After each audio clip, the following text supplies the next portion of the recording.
علیکم پیارے ویورز، کیسے ہیں آپ سب؟ امید کرتی ہوں سب خیریت سے ہوں گے۔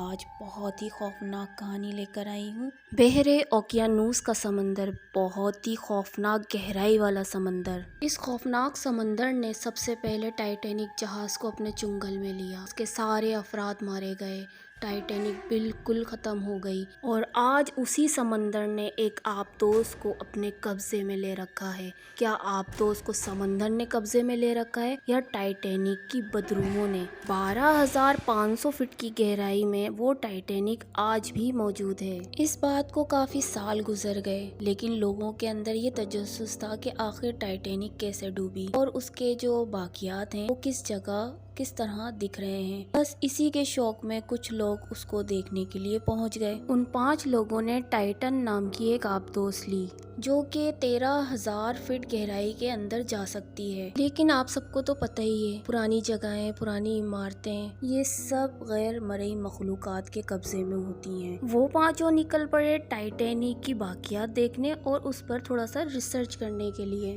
لیکن کیا پتا تھا کہ ایسے حادثات ہو جائیں گے، وہ واپس ہی نہیں آ سکیں گے۔ جب وہ 12,000 فٹ کی گہرائی میں پہنچے تو انہیں کچھ آوازیں سنائی دینے لگی۔ وہ حیران ہو گئے کہ اس گہرے اور سنسان سمندر میں یہ انسانوں کی آوازیں کہاں سے آ رہی ہیں، بالکل ایسی آوازیں جیسے انسان آپس میں باتیں کر رہے ہوں۔ ان کا تو تجسس اور بڑھ گیا، وہ ان آوازوں کے پیچھے پیچھے چل دیے جہاں سے آوازیں آتی جا رہی تھیں۔ انہوں نے دیکھا آوازیں کشتی کے اندر سے آ رہی ہیں۔ انہوں نے سوچا چلو تھوڑا اور اندر چلتے ہیں۔ انہوں نے آبدوز کو تھوڑا اور کشتی کے قریب نیچے گہرائی میں لیا۔ جب وہ 1 فٹ نیچے گہرائی میں گئے تو کشتی کے اندر انہیں کچھ کمروں کی لائٹیں جلتی ہوئی نظر آئیں۔ انہوں نے کہا یہ کیا ہے؟ یہ لائٹیں کیا اتنے سالوں سے ابھی تک جل رہی ہیں اس کے اندر؟ ان کا تجسس اور بڑھا۔ وہ اور تھوڑا نیچے کی طرف گئے کہ چلو بالکل صحیح طریقے سے دیکھتے ہیں، شاید ہمیں کچھ اور اس کے بارے میں علم ہو جائے تو ہم لوگوں کو بتا سکیں گے کہ ہم نے یہ دیکھا ہے وہاں پہ۔ جیسے ہی وہ 1 فٹ اور نیچے گئے تو ان کا جو آبدوز تھا وہ اس جگہ ایسے پھنس گیا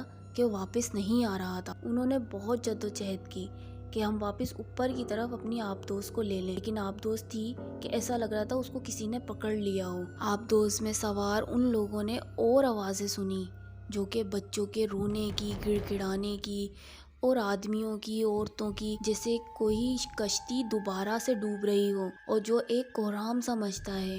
ان کے تو سب کے رونگٹے کھڑے ہو گئے۔ جب انہوں نے یہ آوازیں سنی تو انہوں نے تو اپنی آبدوز کو اوپر سطح پر لے جانے کے لیے تیار ہو گئے کہ نہیں بھئی اب یہاں نہیں رکنا ہے، اب ہمیں واپس اوپر سطح پہ جانا ہے۔ لیکن جیسے ہی وہ اپنی آبدوز کو اوپر لے جانے کی کوشش کرتے سطح کی طرف تو وہ نہیں جا رہی تھی۔ ایسا لگتا تھا جیسے وہاں پہ وہ جام ہو گئی ہو، اس میں کوئی خرابی سی ہو گئی ہو، وہ سطح پہ نہیں جا رہی تھی۔ انہوں نے اپنے آگے سگنل پہنچائے کہ ہم لوگ سطح پر نہیں آ پا رہے ہیں، ہمارے ساتھ ساتھ یہ مسائل ہو چکے ہیں۔ وہ سب تو بہت پریشان ہو گئے کیونکہ ان کی آبدوز میں اب تو چند گھنٹوں کی آکسیجن رہ گئی تھی۔ انہوں نے ریسکیو والوں کو جلدی سے میسج چھوڑا کہ ہمیں یہاں سے نکالیں، ہم پھنس گئے ہیں۔ ریسکیو کی ٹیم نے ان سے رابطہ کیا اور انہیں ڈھونڈنے کے لیے اپنی سرگرمیاں سٹارٹ کر دیں۔ ریسکیو کی ٹیم جب سمندر میں ان کو ڈھونڈنے کے لیے نکلی تو ان کو تو کہیں پر بھی کچھ نہیں نظر آیا۔ ریسکیو کی ٹیم مسلسل آبدوز میں بیٹھے لوگوں سے رابطے میں تھی، لیکن ریسکیو کی ٹیم نے بتایا کہ اچانک سے رابطہ ڈسکنیکٹ ہو گیا۔ ریسکیو کی ٹیم نے بتایا کہ ہم اس جگہ پہنچے جہاں پہ انہوں نے اپنے ہونے کی ہمیں نشاندہی بتائی تھی، لیکن وہاں پہ ہمیں کوئی آبدوز نظر نہیں آ رہی۔ مسلسل کوشش کے باوجود وہ آبدوز ریسکیو کی ٹیم کو نہیں ملی۔ اب تو کوئی رابطہ بھی نہیں تھا جس سے ان کا پتہ چل سکتا تھا۔ نہ جانے وہ لوگ اب کیسے ہیں، کہاں ہیں، زندہ بھی ہیں یا پھر اللہ کو پیارے ہو گئے، کیونکہ آکسیجن ان کے پاس صرف 3 گھنٹے کی موجود تھی اور وہ اس سمندر میں پھنس چکے تھے۔ کیا روحیں ان کو اپنے ساتھ لے گئیں کیونکہ آبدوز ہی نظر نہیں آئی کسی کو بھی؟ کیا واقعی میں وہ سب بدروحوں کے چنگل میں پھنس گئے؟